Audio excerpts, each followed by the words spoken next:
The book Shoe Dog is the story of Nike written by the company's founder, Phil Knight. A lot of people have tried to tell the story, but they always get half the facts and none of the spirit. And Nike is all about the spirit. This book is Mr. Knight's way to share the amazing experience of building the brand, the ups and downs, the joys and regrets, so that some young man or woman somewhere going through the same trials and ordeals might be inspired or comforted, or even warned. Be sure to read this entertaining and intimate book so that you can relive the whole journey together with the author, whose greatest regret is not being able to do it all over again. At Read and Grow, we review the books you want to read and present them to you in a short and memorable video. Make this channel part of your daily routine and check our book summaries for timeless principles, new insights, and unwavering motivation. Please subscribe and turn on the notification bell in order to stay tuned. It all starts with a crazy idea that a kid from Oregon had while writing a research paper on shoes for a class in university. The crazy idea of importing Japanese running shoes. In 1962, since Phil Knight was a runner, it made sense to sell running shoes. It also made sense to first travel around the world and make a stop in Japan to find a shoe factory willing to do business with him. It also made sense that his business partner should be his former coach, Bowerman, a man he feared and loved. Mr. Knight's journey was long and hard. At first, his shoe company was called Blue Ribbon. He later needed to change the name to Nike after his line of shoes, Nike. A move that was prompted because of his deal with the Japanese manufacturer falling apart.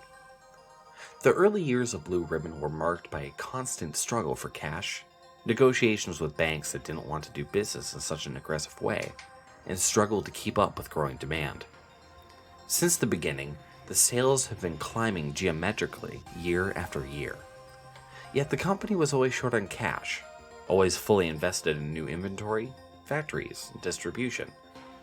What set Nike apart was the constant drive for innovation, always looking for a way to make a better performing shoe, more resilient, lighter, better looking. For many years, the whole venture was a struggle, one trouble after another. The team knew that they could fail any time and were prepared to do it fast, move on, and try again, equipped with the knowledge from the first time. What always helped them along the way was their honesty and integrity. The company was on the brink of failure many times, but they had established themselves as an honest partner. That's why a Japanese trading company took a leap with them and gave them funding when the banks didn't want to.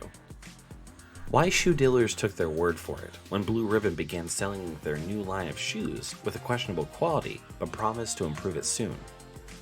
Why the court ruled in their favor when the company was being sued for breaching the contract with the Japanese manufacturer and it was their word against the Japanese. Telling the truth always pays in the long run. The management style of Phil Knight can be summed up in one sentence. Don't tell people how to do things. Tell them what to do and let them surprise you with their results. He created a liberating, empowering culture in the company that led to powerful loyalty. The core team was like a family that all lived for the success of the venture and loved the company like their own child. This is the reason they resisted going public for a long time. Although it was an easy solution to their constant lack of liquidity, the team didn't want to lose control over the company and feared that the company culture they loved so much would change. Because they weren't after the money, they had a vision. People wearing Nike shoes doing their daily errands. Sports shoes being used not just for training. The team cared about the athletes they endorsed, knew them and their families personally, and gave them a job in the company if they needed one. It was all personal. Besides a strong vision and dedicated team, Mr. Knight also had a great rival to chase, Adidas. The effort to overtake a superior opponent drove Phil hard.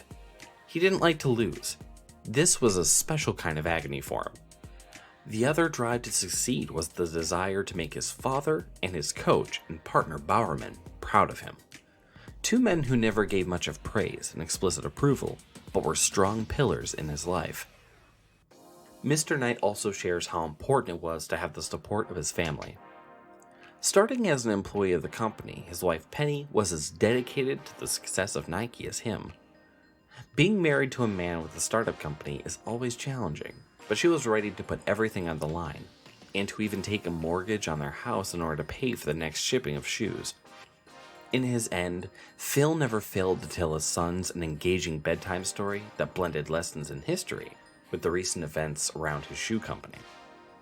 Today, Nike is far the world's largest athletic shoe manufacturer, with an estimated market share of about 50%, twice as much as Adidas.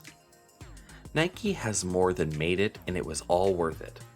Looking back, Phil Knight would like to take the time to tell the young people around the world to hit pause, think long and hard about how they want to spend their time and with whom they want to spend it with for the next 40 years.